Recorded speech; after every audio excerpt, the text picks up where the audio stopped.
Hi, I'm Steve. Welcome back to the Maker's Cave. And today we're going to be doing some shop infrastructure.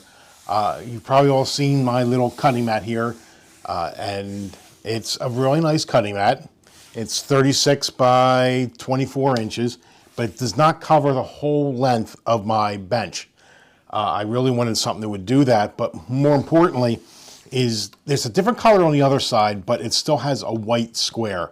And the problem with that is with my overhead, it actually throws off the color of what I'm filming. Let me zoom in a little bit here. Now, if you notice, I have this bottle of glue right here, and it's getting its white balance because it sees all this white. So it's making the recording a little darker.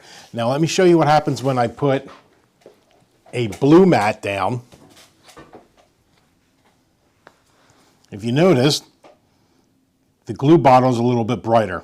I really wanted to show you with something that was black, but I don't have anything in here right now, any black cardboard or anything. So what I want to do is I want to replace this cutting mat, and they're expensive. When you go onto Amazon and you start looking up craft mats and things like that, when you get beyond your like 36 by 24s, this seems to be what everybody's selling. That's the big one. If you want one that's going to cover, the 62 inches this way and the 24 inches this way, they jump up to like $200-300, and that's a lot of money for a cutting mat. But I found an alternative. There's a company, Uline, that sells shipping supplies, things like that, and they have a big cutting mat. It's 72 inches by 28 inches, so it's 4 inches deeper than I need and 10 inches wider than what I need. And it's only $100 for all that space. Much less expensive, and the only thing I can assume is because you're not hanging the word craft after it, as in a craft cutting mat, it's less expensive. So I went ahead and ordered one of those. But we need to cut it down. So what we need to do is we need to go to our wood shop so we have access to our saws. So let's jump in the car and go over to that part of the cave.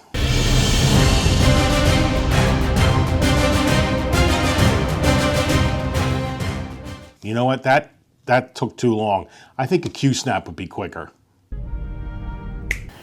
And here we are in the wood shop. Here is what I wanted to show you as an alternative. Very large cutting mat. This is 72 inches by 28 inches. And even though it's got the white on this side, so it may throw off my camera from focusing, the other side is completely black.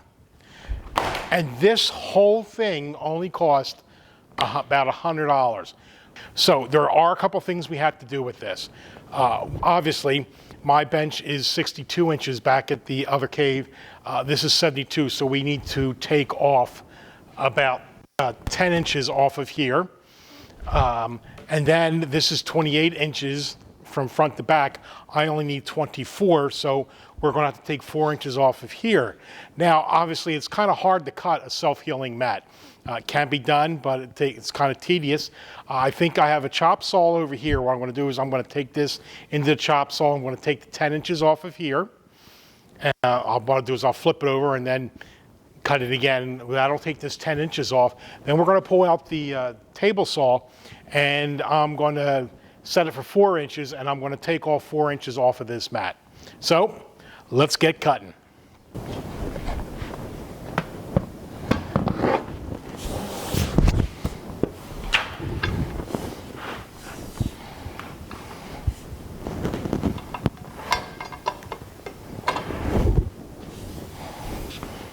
So what I'm doing here is I'm measuring out 10 inches from the end because that's what we need to take off. I'm putting a piece of masking tape and putting a mark at 10 inches so I know exactly where to line my blade up at.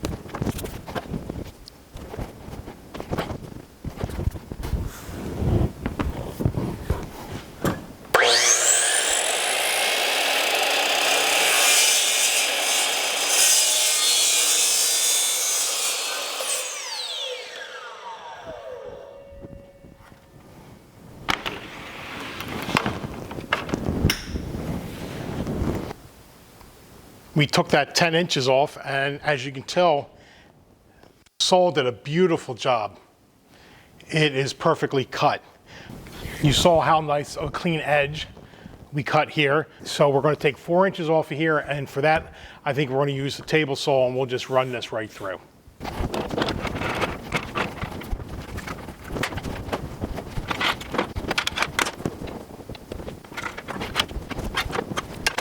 Now, the reason why I had the table saw here is I pushed my work table over here. So as I push the long cutting mat through, it's just going to slide right onto the bench. I put 4 inches here because that's easier than measuring out the 24 inches that I need for my work table. So I'm just going to take 4 inches off, 4 off of 28, 24. Now, feeding this through could be a bit of a chore by myself, so we'll figure this out here. This is a bit unwieldy.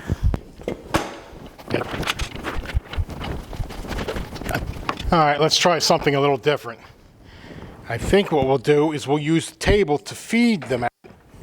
So what we'll do is turn the saw around.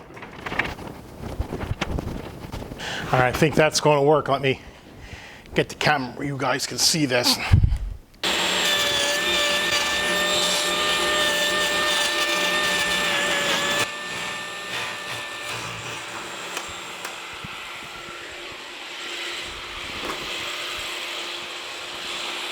All right, table saw's all put away.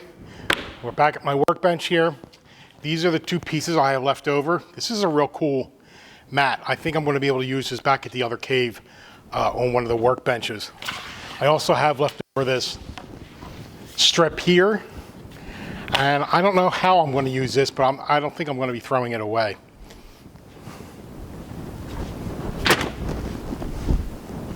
This is our final result, all cut down to just the right size for my workbench back at the other cave. And like I said, there it is. It's all black. So now I won't have that white square on the center of my other cutting mat, which makes my lighting all go wacky on my video camera. Now it's time for another Q-snap, and you know where we're going. And here we are back at the other cave. And as you can see, I have put the new cutting mat into service. I put it up on the bench.